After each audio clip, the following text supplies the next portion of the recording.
tell me all about the channel, who you are, what you do over there, and what people could expect from your stream content. Right. So we are SciAnts streams. There is the pun in there that we do science content. You Yeah. might be like, why didn't you just keep it as SciAnts? Turns out someone already has the name SciAnts on Twitch. Mm. How did we get into this, and how and what are we? So my wife and I run the channel. We met, and I was an undergrad at Emory getting my master's, and she was getting her master's in public health. And so we have our master's degrees from Emory. We got our PhDs in molecular and systems biology from Dartmouth up in New Hampshire. We actually went there together, worked in the same lab as undergraduates, in the same lab as graduate students. We then did our postdoctoral fellowship research at the University of Pennsylvania. During that time, all throughout, we've been doing a lot of outreach, in-person outreach, as well as there's a program called Skype a Scientist, where you get matched, essentially classroom matched, where a classroom will request a certain kind of scientific expert, and then you get recruited. They ask you questions, and we did everything from elementary school to senior centers for that. At Penn, we were doing a fair bit of in-person outreach with middle and high schoolers, and then we were also doing more virtual stuff. But then COVID hit, Mm. and so we were trying to figure out a way to bring science to people during the time of COVID, right? And Hmm. how's the best way of doing that? And so we started off just a live ant stream. So my postdoctoral research was on ants and their epigenetics, their genetics, and their behavior, and primarily leafcutter ants. And so I took an iPhone camera, Yeah. plugged it in, taped it to the inside of this giant glass tank that we had, and let it roll. And then, because my thought was like, these are charismatic animals, right? They cut Yeah. leaves, they farm, they don't eat the leaves, they cut the leaves, feed it to a fungus. They have all these cast members, this colony is growing. I always like to see those at zoos and National Geographic. So I'm like, you know what? Maybe someone will find it interesting. And people, showed up and asked questions. So I'd ask, I'd get to answer it messaging wise. And sometimes I'd be there live and I'd move the camera around and we talk about the biology behind the animals. And eventually it was where it's like, why don't I start doing a more scientific discussion stream? Kind of like where we go into advanced topics. And before, my wife hadn't joined me on this journey yet, but she watched after the first episode and she was like, all right, honey, you want this to be successful, right? Yeah, we're going to do this a little differently. It was, I wore a button down. It was like straight lace. It was like, PowerPoint. Oh my It was, gosh. it was not good. It was not good. It was not embracing chaos and the rabbit holes and the interactive side of like why Twitch works for this, right? We started making it a tag team and a dual effort of like, embracing the loosey goosey side of things, answering questions and pursuing people's questions on there. We then also started doing art on Sundays. Hmm. So I think there is a very strong interaction between art and science, and it's very difficult to tease those two apart because I feel like a good scientist can draw their points and make a publication make sense. And Hmm. so that's, I think same one side of the same coin. And so we started making these characters that you see behind me that would be sketching them out. Again, I was using my phone pointed at a notebook outside. It was very scuffed, as they say. And then we just, we're like, okay, let's start doing it like more on our like old MacBook. And it was very, very slow and very cringy as well because we try to, play a video and then talk about it. But as soon as we did, everything came to a halt. And Yeah. eventually upgraded. We got the PC, we got some cameras and in spending more and more time into it. We then eventually, with both of our full-time jobs, plunged in and went 7 days a week, almost for a full year. And that was everything from playing occasional video games and talking about the science behind them. So, for example, the classic Sonic is Mm. named after a gene called Sonic Hedgehog, which is important in development. So if you have misregulated Sonic Hedgehog, you don't get your 5 fingers. You might get 4. You might get 6. And so the gene is named after the video game character. So we play Retro Sonic, for example, right? Silly things like that. We dissect science fiction on the stream and the science behind it, the science news of the week, deep dives in scientific topics. We upgraded with microscopes. So chat funded us the ability to buy two microscopes to hook up to the stream. One's a dissecting scope that allows you to see bigger 3D models and things like amber with insects in them, pond water live dissections that we would do on insects. And then we have a light microscope that looks at flat two-dimensional cross-sectional slides. And so really bringing in that visual component of science was very big for us, because I feel like, I don't know how it is for you, if I can see it, I'm much more likely to believe that it's a thing. Absolutely. And so really bringing people in close was important to us to be able to do. And how long ago was it when so you said right around the pandemic? Was that like right at the beginning of the whole thing? I think it was 2021. I guess it must have been, because we're coming up on 2 years of streaming. This July would be like when we hit that affiliate check mark. And now you're a partner, and congratulations, by the way, because that's still fairly new or newish news that you've accomplished the partner level. So congratulations to you. That's awesome. Yeah, it was the same week as our daughter was born. So it was quite a good week. Yeah, it was a good week for you and the family. So that's impressive, man. And the fact that you've grown this community around kind of this love for science and this love to kind of explore these different scientific topics. Now that you have had years of this, how has your content grown? Like when it was just me, it was very flat and dry and like not in a good way, right? Right. Now it's much more free form in terms of content. We still put a fair bit of prep time into each episode, and still we do 5 days a week now instead of the 7, just until the little one is, old enough where we can put her to sleep earlier and then like ramp back up to 7. A fair bit of it, it's more rabbit hole exploration where it's very driven by chat. Mm-hmm. The microscopes were a part of that evolution. We also have now 3D printers, so we'll 3D print models that are representative of scientific concepts and look at those on the stream. I also 3D design characters that like kind of similar to this background, but 3D to illustrate scientific concepts. My wife and I would do school visits, and so it helps to have these like for the young kids something kind of character that they can connect with, because usually if you show them a picture of an ant, they're like, oh gross, and they're done. But if you show them something cute, they're more likely to be all about it. So that's just one of the many facets of how we're evolving. Now that we've hit partner, we want to experiment a little bit more with crossovers. So, but potentially bringing in a game or two where we can dissect the science of it. For example, the science behind the T virus in Resident Evil is actually really cool. And it's a combination of 4 different viruses that actually exist naturally in the wild that do have they could take over the brain of an animal and get them to do behaviors that you otherwise wouldn't see. So things like that of, again, keeping the mission statement of science for everyone and trying to make it more accessible in different ways. So that's kind of how we've been growing. And, eventually we want to try to do an IRL stream or two. I'd love to be able to show people how to catch ant queens in the wild during mating flights and examining the natural history around really interesting areas. Those are the long-term goals that we have. I love the mission, making science accessible for everyone. I think it's fantastic that you are using a platform like Twitch to really get it out there, and that is something that has been truly remarkable in my opinion. The fact that you went from 7 to 5 days a week, and you're still 5 days a week covering these topics, covering things of interest to you.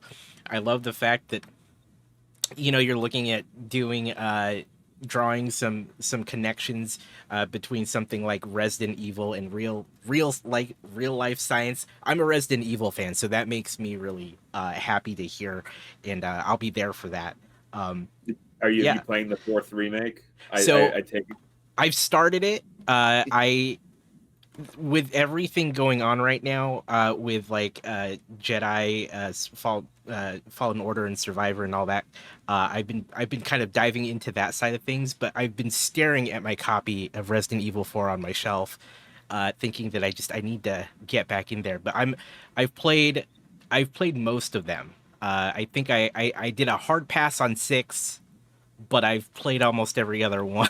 But See, yeah, I'm lucky in that we don't have a PS5 yet, so I can't yeah. play the new Star Wars game. So, and then I Mm, have like one day a week where the little one, yep. we can Lita and I switch between, so I can get like the evening just for me time. Time is definitely it gets rarer as you are a parent now. So cherish those moments, For man. sure. Well, and it's with even the 7 day, we both have full time jobs, right? So it's a Right. and now with the full time job plus a kid, and then trying to make it eventually this full time, it's a lot of work, but it definitely pays off because you can see people are excited about science, and a lot of the comments that we get, I used to like science, but then I had this teacher and dot dot dot, Right. or I used to really like it, but then the subject matter, I just found it to be boring. But now I'm learning the same thing, and all of a sudden it's cool. So that to me has made a world of a difference. That we can get people excited about these topics and grow an appreciation for science. I think there's a huge disconnect between scientists in the lab and the general public, because I know I worked in a lab where there was this mindset of you don't talk to your everyday person because there's no way they'll understand it, and why would you waste your time? You should be in the lab working.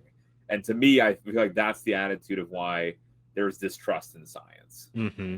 And if you could just just like get over yourself, Right. and maybe there's the issue with you're not explaining things well, Yeah. right? And just get out there and actually be an advocate and ambassador for science, and that's what we're trying to do.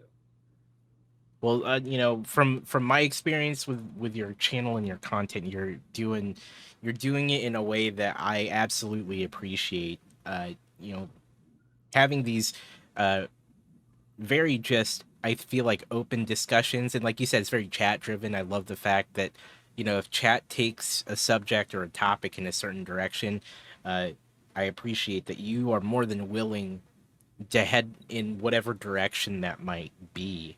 um of all the topics that you've covered while on your channel, is there one like particular topic that comes up a lot, or some particular topics that your chat is really like interested in and you tend to visit a lot?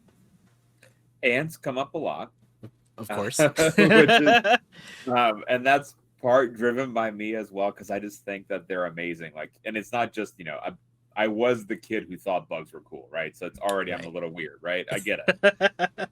But the fact that for leafcutter ants you can have 10 different castes, so these are individuals in the colony that are different sizes, different shapes, and they have different tasks, Hmm. but they're all genetically almost identical. And so that means all these differences are not due to mutation, but due to how the genes are turned on and off and when. It's just a beautiful layer of complexity that we don't understand. And so that's always like recaptures my imagination every time, and excitement. Yeah. On top of that, CRISPR gene engineering has been always a big topic that we comes up a lot. There's a lot of always ethical questions too of, is it okay to genetically engineer you and make yourself a custom baby? And like, how did there's labs, there's one lab in China that did that, Mm. and there's a lot of ethical concerns that come in. So there's a lot of layers to the science, where it's like, even last night we were chatting about one where it's called the phenomena of optogenetics, where you shine a light on a neuron and you put in a genetic construct that if you shine the light on it, it turns the neuron on.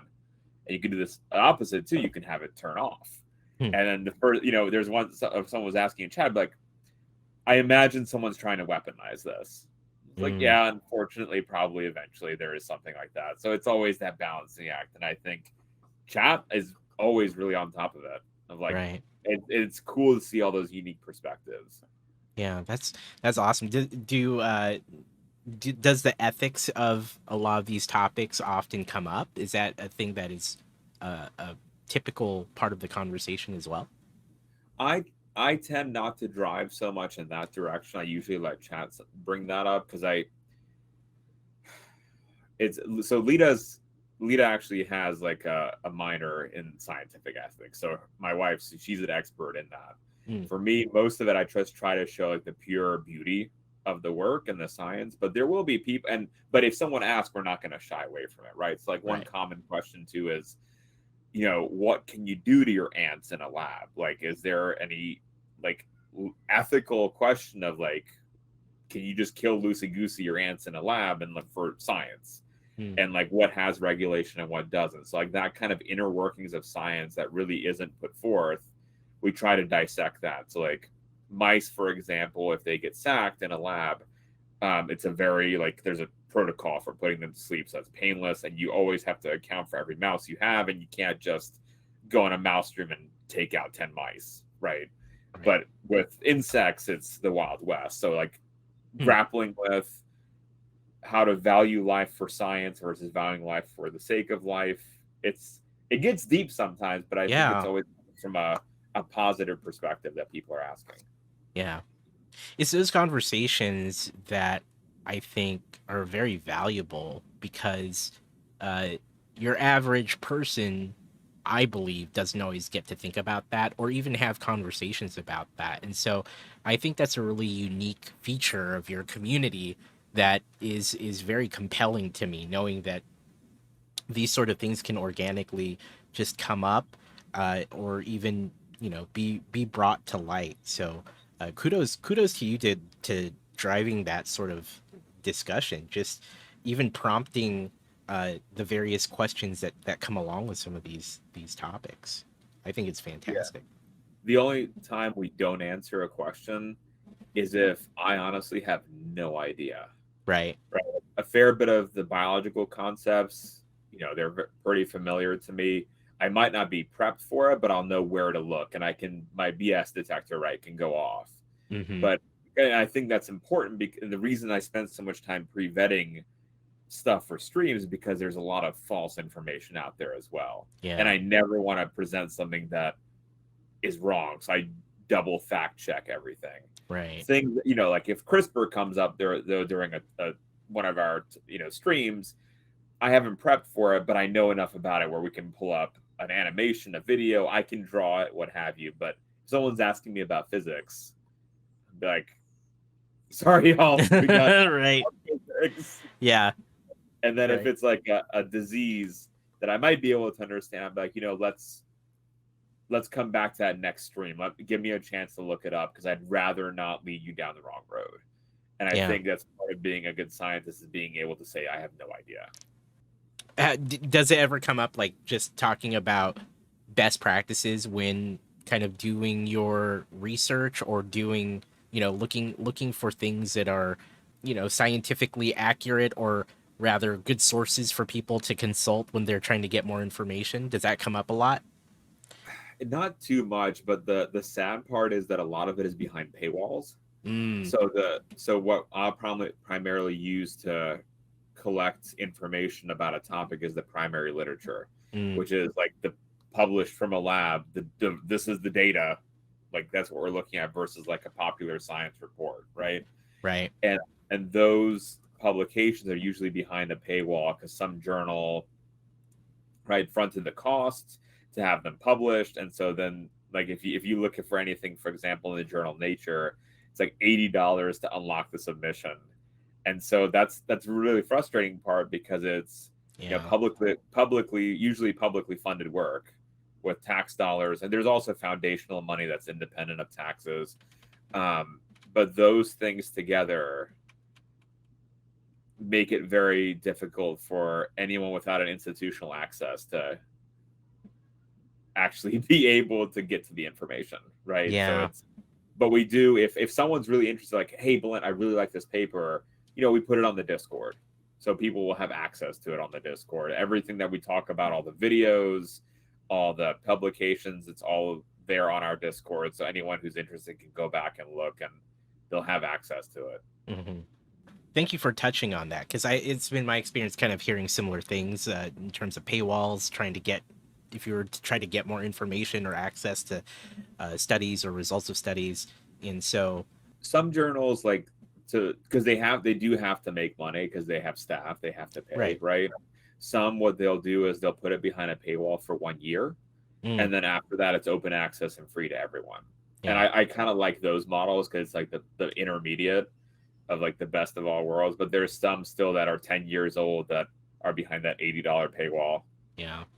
And then there's the other side of it too, where it's published in a journal, but it's what's called a predatory journal, Mm, where they approach you to put your work in, and you get to select anyone to approve you, and it's a very shady kind of thing, right? And so it's not really good science. It's like a journal's trying to solicit you for a paper and to put yeah. your work. And it's this, yeah. It's this There's whole a lot of thing. extra complexities there. Wow.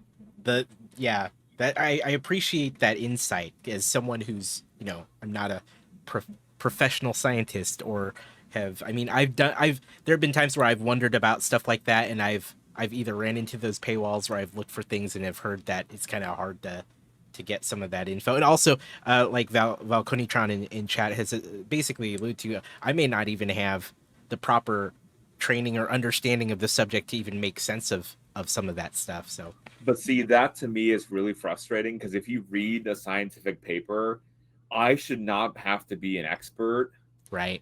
on this particular topic to make any sense of it. Like I have my doctorate, so I should have some base level understanding, but there's still publications where I read the abstract and I'm like, the abstract is so full of jargon, I have Hmm. no idea what you're saying. Right. And then I'm out. And then you're like, Right. well, then why do I need to Yeah. even And look and at then, this? and then when you if you do read it, then it's like Val says, then you might misinterpret it because the way it's written, it's not meant to be accessible. Right. And it's It's I don't know, that drives me up the wall.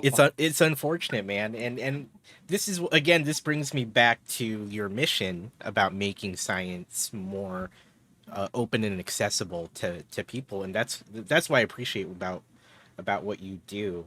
Um, Using that as kind of your goal and your essentially the centerpiece of your content, how has that driven the choices you make as a streamer on Twitch, knowing that this is my goal? How do you approach your streams that is unique to this particular thing that you're wanting to achieve? So there's several science streamers on the platform, right? We have a few Right. partnered streamers, and then there's a bunch of others that have different approaches to things.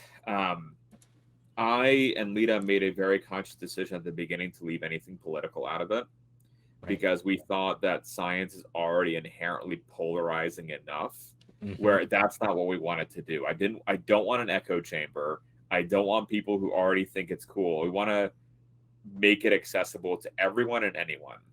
And so one of the base things is there's no politics, and it's a very welcoming environment, and we try to keep it as family friendly as we can. Occasionally, run into the PG-13 category, but Right. usually family friendly. We've gotten some of our school visits. We let the kids know we have a stream, so sometimes a family will come in and watch, and it's just meant to be a safe space. Everyone is welcome because that's how science should be. It should be for everyone, right? Hmm. And we do like to get silly as well. So we started Yeah. up around, last really when we started, the very first animations we put in were bananas that fell from the sky and flew away. And right, Yeah. that's like the fruit fly pun. And it's like, it's one level of like, I think silly chaos to the Hmm. stream, but it's all like we try to do all of our original artwork, and all of the little animations have something to do with science in some way, whether it be the dancing Kevin the Aspergillus emote, because people come in and be like, I don't know what this is, but it's cute. Right. And then that's like, let me tell you about how this is a pathogenic fungus, like colonizes your lungs and you're deaf.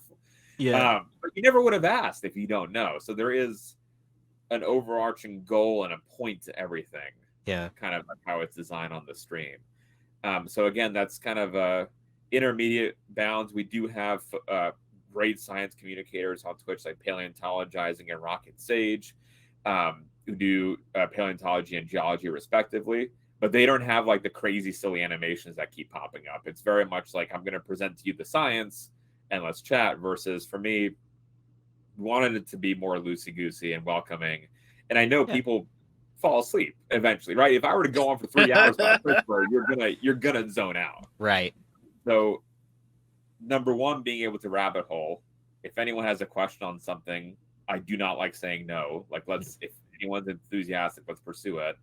And then two, if we need to interrupt it with some chaos, let's interrupt it with some chaos. Yeah. Right, and break it up. Because what I don't want it ever to be is to be just a lecture or a podcast.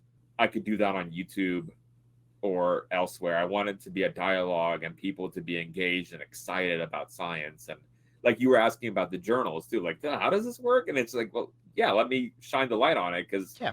if you're not in it, you don't know. And so, Right. and I don't know. We haven't ever planned a stream just about how the publication system works, because that to me sounds like I'd fall asleep to that. But Right. But 10 minutes like of a rabbit hole into it, we can talk about it and then we go back. Yeah. Have there been, like, what kind of topics have you gotten into that you never expected to come up due to the rabbit holing? Is there any particular topic that has been, I never expected to go here with it? So there's usually some tangential relationship to what we're talking about that night. Right. And it might be a very, very thin tangential relationship, but it's like, okay, I kind of get it. I kind of get where we're going with this. Yeah.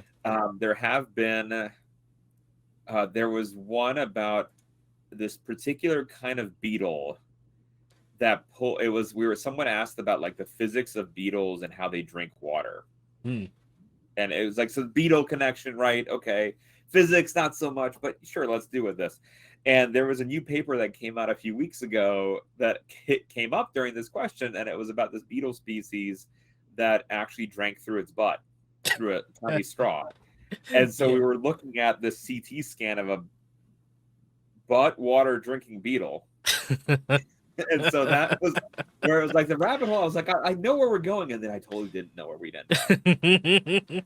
I love that. But it's always fun. Like if I'm learning stuff too, I'll be straight up with chat. I'm like, y'all, I have never seen this before. Yeah.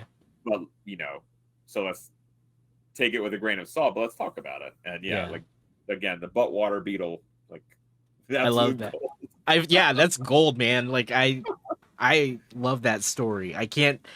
Yeah, it's like there's no way I would have predicted going there, obviously, but I love that story. And man, I've sat in, I've worked on a number of your streams, and I really do appreciate the direction it goes, because of that freedom that you kind of address it with, where you say, okay, we'll take a look at this, we'll figure out what this is or where this will take us. So I think that's one really great, and I feel like it really is in service of both your goal of trying to just make science more easily accessible to everyone, and also kind of how the platform works, right? With Twitch being the way it is, being engaging and interactive, it allows you to take any direction that the chat might want to go.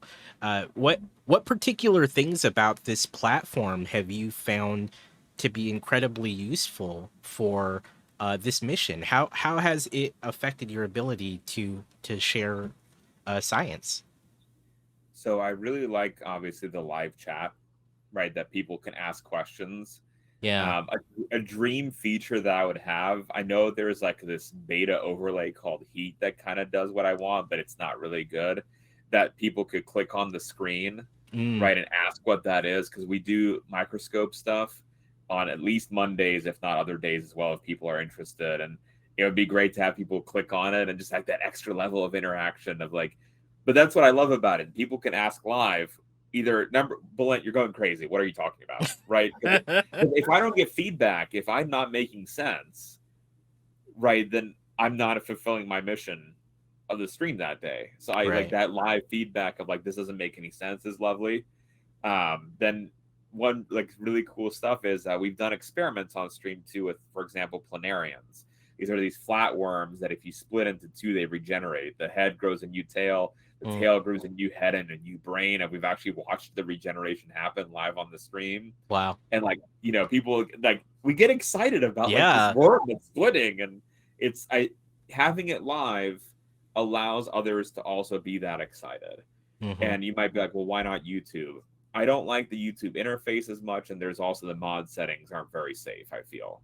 And so like making sure the community's protected, making sure that it's like responsive and it's a good platform to use. And then also we use the Sammy board to integrate with, so then people can do these exclamation point commands and trigger absolute chaos. And so Hmm. I like having that extra layer of madness that people can throw at things as well. And so the live stream just works best for us to present that science and get people excited and ask questions. And that's why it was this platform. And really, we looked at Facebook for a hot second. I feel like that's an echo chamber, and Hmm. it's really hard for you to be discovered outside of a very small niche circle. And then with YouTube, it just didn't feel right because of like the settings and the interactivity and everything. And so before we started streaming, we watched a lot of streams. Hmm. And so that's one of the things that also helped us settle on this particular stream is I watched, paleontologizing, Rocket Sage from the science community.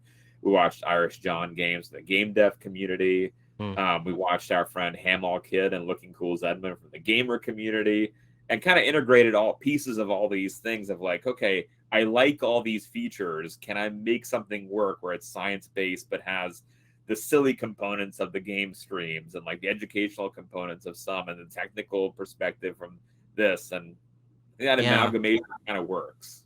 Yeah. I love that, and I think that you've done such a good job uh, incorporating a lot of things that you would see in some other streams. The level of interaction, some of the alerts that you've got going. Like, it feels like if I'd never seen your channel before, if you were to ask me what would you picture a channel that's centered around science, what would that even look like? Honestly, a lot of what you do makes sense to me because like it feels like what I would expect a Twitch stream to be, except for the focus is not on a game or on uh you know uh Lego or something like that. It's just scientific topics, and I appreciate that because I think it's in line with your accessibility goal that there are people who would have never seen your channel before arrive there by browsing or being raided into you and being like, I get it, it makes sense. Like I hopped along a raid into your channel. I'm like, I get it, I see what this channel's about, and I really appreciate that.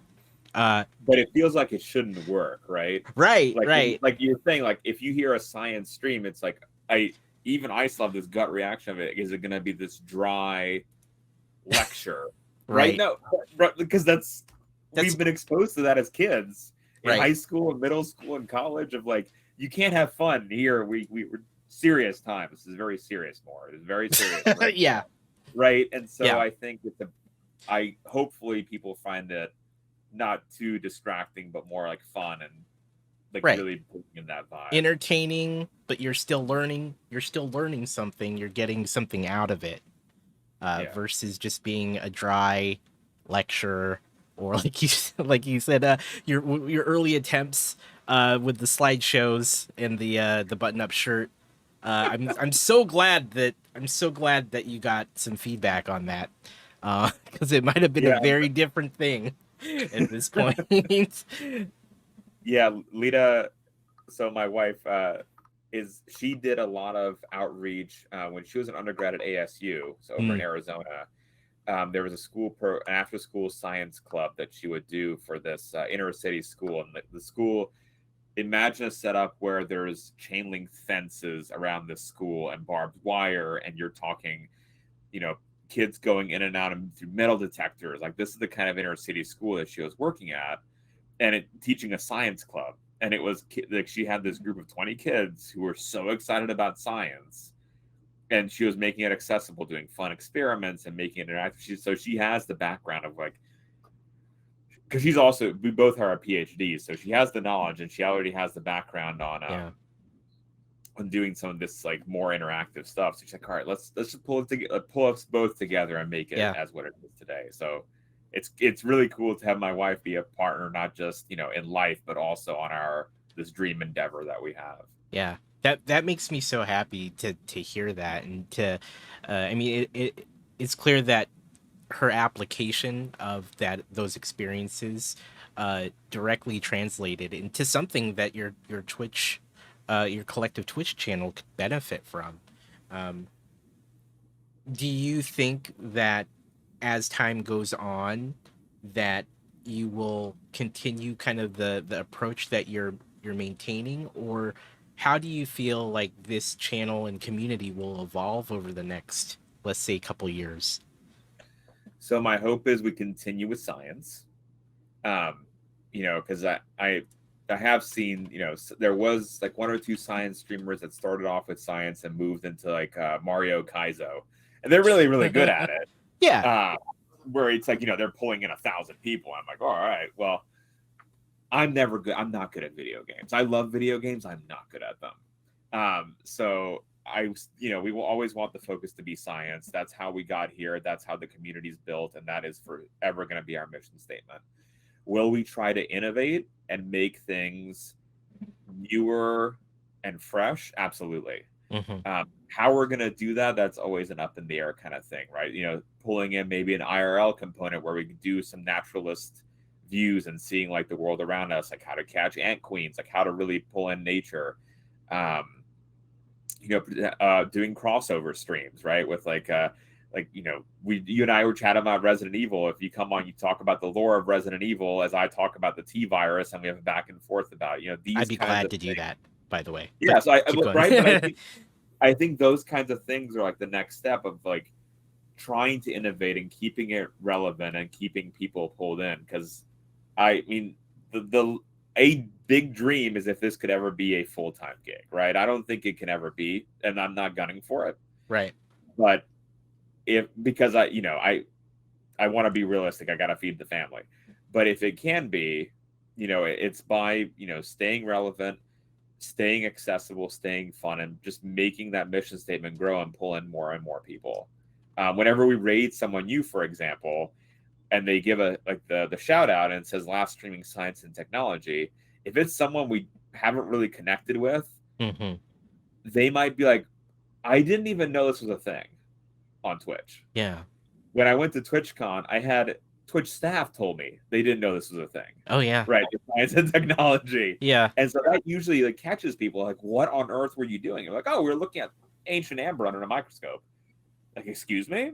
Yeah. And so like that's I think a really unique thing of what we do, and I think it's a fun way to pull people in. So we'll try evolving and doing things along those lines. Like I can see a Lego stream like with AZ Pinoy, where we build a DNA helix and we talk about why he's building it a certain way with Yeah. like the nucleotides and how they're arranged. Like all these things can interconnect and show people their science in their everyday lives where they might not have looked for it. Yeah. I love that, and I love the idea of the crossover and incorporating other other mediums, topics, as well as other creators. I think that more than serves your goal, and I think will definitely get you closer to that. So keep up the good work with that. Uh, as someone who's been in this unique position, because there's only so many of you science and technology channels out there. What what would you hope to see more of on the platform within that category? That's a great question. So I think diversification would be great. So I think there's some really great niche scientists. For like we talked about Sage and Paleo, we also have Volcano Doc, whose expertise is in volcanology, Mm, or Astro Canuck, we know and love the Lego and astrophotographer. We got Nerduino also in space science. So I think it helps to know what kind of science this person is an expert in. So hmm. for us, it's like the biological sciences and the genetic side of things. And so like pulling in more experts who are doing like the firsthand research onto the platform to make what could make a big difference. So one thing I'm actually doing at my work is, so I work at the Genetic Society of America. We're trying to start up a Twitch page, and it'll be the first professional society in the United States and the work like worldwide whose sole focus is genetics to have a Twitch page. Yeah. And again, it would be the goal will be of that is to interview scientists and bring the science to the front lines of like to regular people who normally wouldn't be exposed. Yeah. And so I think part of that is, making yourself like having a niche that you're following and that like what you're an expert in and making sure you're not overselling yourself. Um, don't split the audience by, making it political, in my mind. Mhm. And then being open to questions and rabbit holes, I think has been a very big thing. Because I will say there's plenty of Twitch science streamers that I really enjoy, but it's a very static Mm. appearance. And so it's like you can ask a question here and there, but we're not really going to pursue it because of X, Y, and Z. So I feel like it's like we talked about, like why Twitch, that more open forum Mhm. is if people are coming in and embracing that and coming in knowing they need to embrace it, I think it can really expand further. Yeah. That's wonderful insight, and I do hope, I think as part of your mission and the growth of what you do, I think making that more attractive to other professionals from scientific industries could actually look at Twitch and be like, oh yeah, that makes sense because there's precedent here. There's channels that do this sort of thing and take advantage of the platform. So I do wish you the best of luck, and I do hope that we see more diverse specialists as well as just a presence of scientific topics in the category. Because Just that the knowing more about the category as well would be beneficial too. I think to a broader audience as well, because I mean, there's always, well, if I just go live, who am I going live to? Because if you don't establish a community, it's a lot of extra work to put in, especially given that the category isn't heavily advertised, that there is science and technology. Channels like ours, Paleo, Sage, Astro Canuck, show that if you put in the work hours to it, you can pull in people. yeah, And so it's just, having that recognition that there will be some growing pains to begin with. I will say one unfortunate part is there's still a lot of places have this old school mentality of like I was told this too, that science outreach is for failed scientists, mm, which I couldn't disagree with anymore, right? right, But it's unfortunately the mindset of like really well funded individuals and big labs that does come up. And so you're going in at almost a disadvantage, right? yeah, Because if you're going in with the mindset of I want to make this thing work, and already some people are like, oh, you're useless, hmm, it can be disheartening. So you have to just be able to push that aside and know that you're going into this for something better and not just this like glory, but actually to bring science to people. yeah. Wonderful insight on kind of the state of science within the Twitch community, and I see definitely the fact that science and technology as a category could benefit more from Twitch acknowledging that it exists, or hearing about it. I mean, it struck me as not a surprise when you said even Twitch there was Twitch staff that didn't know that this was a thing. It's always unfortunate. I mean, as a person who has streamed Lego, I've had similar reactions where it's like, oh, this is a thing. You guys can do this on Twitch, and I'm like, you can do pretty much any subject or topic that might interest you can be done on Twitch. It's just a matter of understanding, like what you do, how to package it for this platform. Um, And I love that about it, right? Because I've, mm-hmm, Lego builders, like we both met Low Mountain, like a mm-hmm, blacksmith, game devs, science, gamers, makers and crafters, traditional artists, digital, like what you can name whatever you want. yeah, Someone's going to be doing it. And I think yeah. that's so cool. Yeah. And that's what I love about this platform is that you can think of a lot of these different things, and even though it may not have a large presence on the platform, you can most certainly find someone that's doing like most hobbies on this platform now, and I love that about it.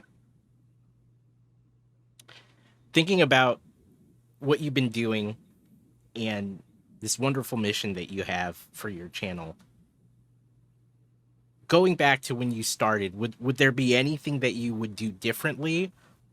I think one fun thing that we started doing much later was after TwitchCon was adding in animations, and that in part was like we had some, but I wasn't doing as much. It was nerves. I just didn't know really how to do it. Mm, And so that, like our animated emotes weren't really that fluid animation style. Like I could draw the static asset, yeah. but making it animated was difficult, and there was nothing really on the screen. And after TwitchCon, I started like, all right, I got to just suck it up and learn how to do this, and Mm-hmm. started making more and more. And I think that added an extra layer of complexity and fun to the stream.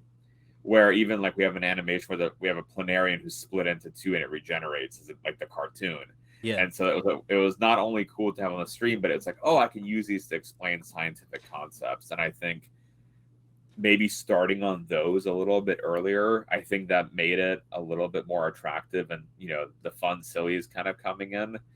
Really beyond that, what I like about what we've done, and I would suggest that I do not change, like to the younger streamer self, is to make sure you're in communities that you really enjoy, right? Like don't join a community for the sake of joining to get shout outs, because that, I know it drives us up the wall, Mm-hmm. right? So be part of communities that you're actually interested in, and like streams that you're interested in, and grow those communities organically out of actual caring and love for them, right? And if something happens, it happens, but make sure you build that beautiful core of values that are important to you, and don't don't give the people what they think they want, give the people what you want, right? Like don't, like, be true to yourself, like be unapologetically you.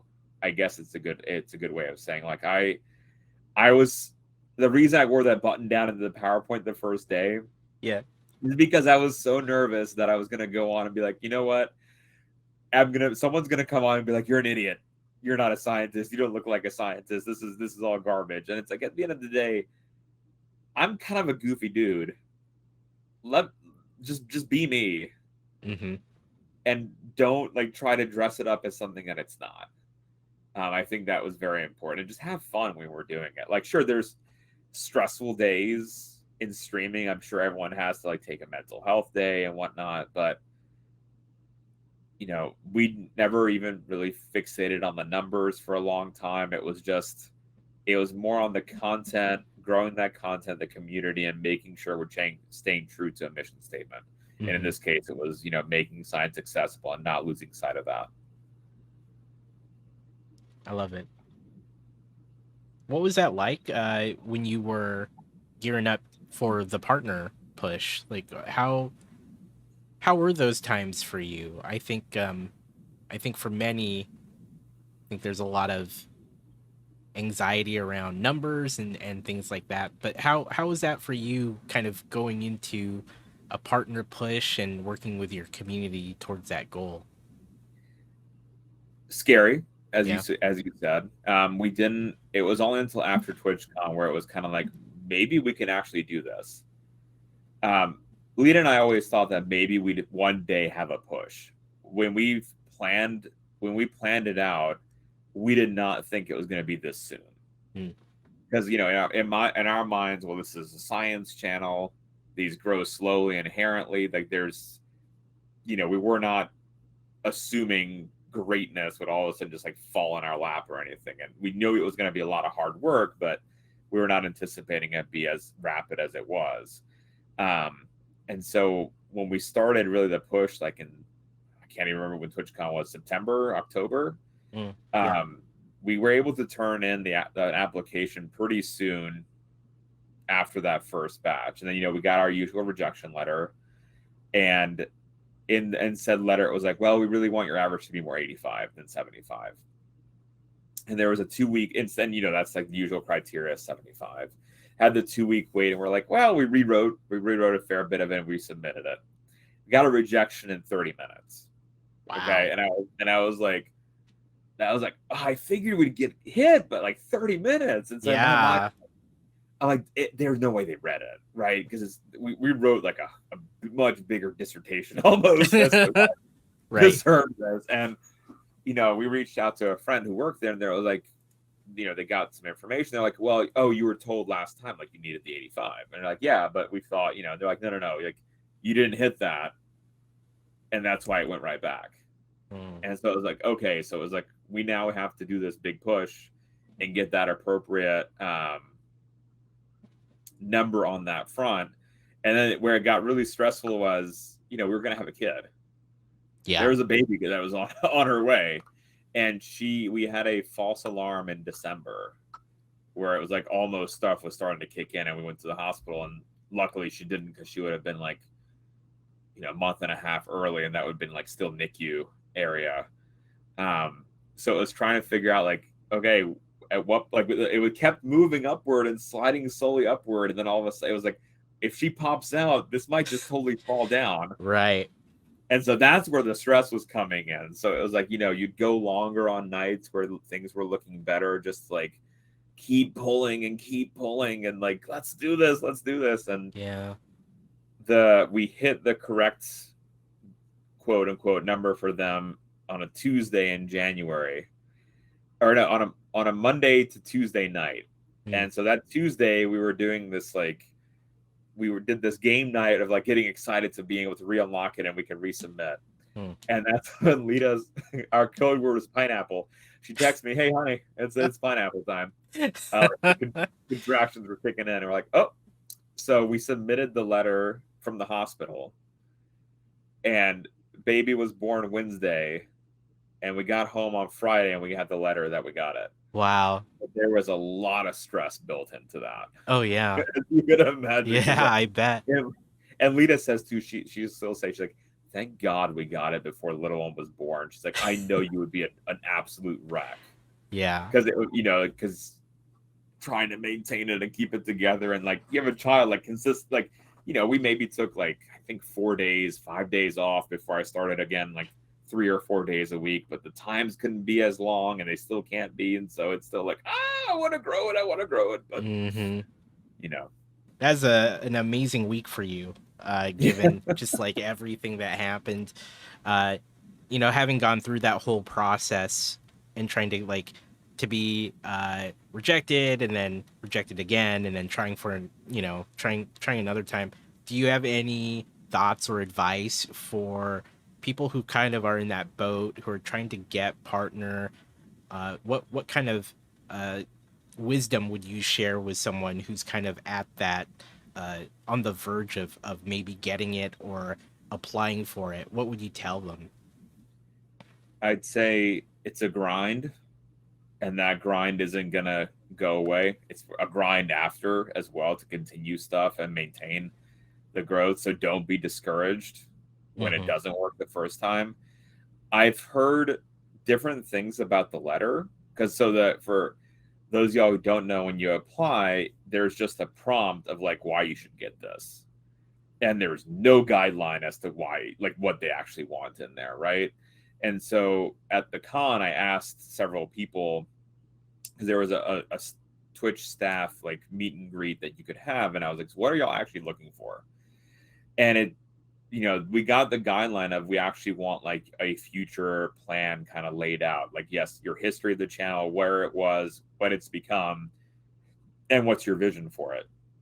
And I think that guideline really helped, because otherwise I'm not really sure what to write. Mm-hmm. And so we formulated it almost as here is our like 10-year plan of bringing more science to more people. Here's where we started, and here's where we ended up, and here's where we want to go.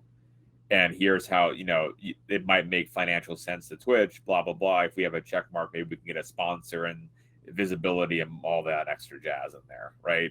Mm. So it's, I think, crafting the right letter, and also not getting discouraged when things bounce around.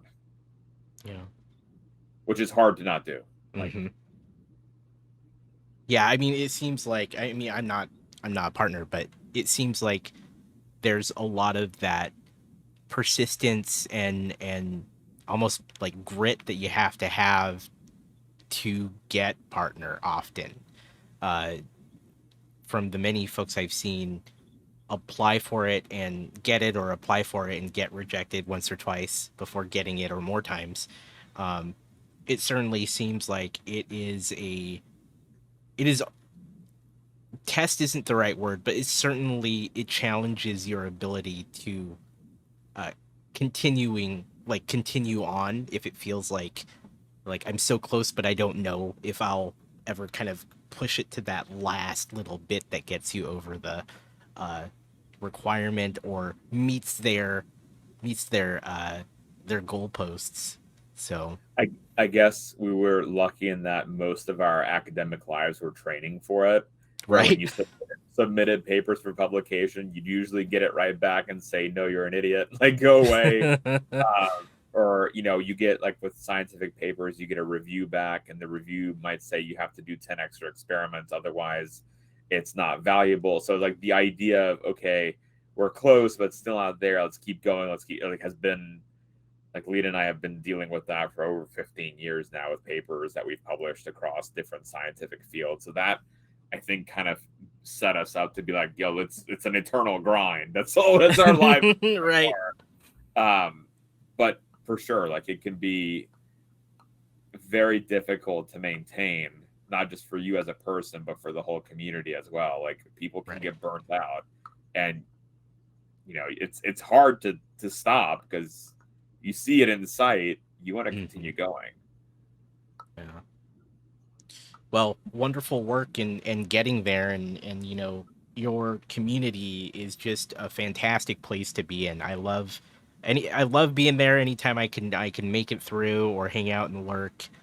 Your mission is equally noble, and just something I wish more people would do across uh, Twitch, as well as just, I think, the world, in terms of showing that science is an amazing thing, something that can be really be accessible to many. So uh, I just want to tell you, man, thank you for the work uh, that you all do over there. You and your wife, and just everything that your community stands for. Just fantastic work. We really I do appreciate appreciate it. it. Thank you. As we kind of wrap up, I would love to just give you the floor and provide any final thoughts that you might have for listeners or viewers regarding anything, really, anything you would love to just leave this episode on for people to think about. I'm going to give you the floor, and just remind folks to follow you at twitch.tv/SciAnts_streams. Any final words to share with our viewers and listeners? I think the best advice I can give is actually on my shirt. It says, "Be curious, not judgmental." And I think that's probably the best approach that we as community members can take when we're on the platform, whether we're learning science, we're learning about the next hot Lego kit, or whether we're learning about the next video game or anything else. Is just have an open mind and go into it with, wanting to ask questions and wanting to just learn about the person who's there and what they're doing, and not to judge fast. I think it's very easy in science. You can, we have, people sometimes come in and be like, vaccines are a myth put on by Bill Gates or something like that. And, we don't ban those people. Like, all right, let's have a conversation. Let's talk about it. Why do you think so?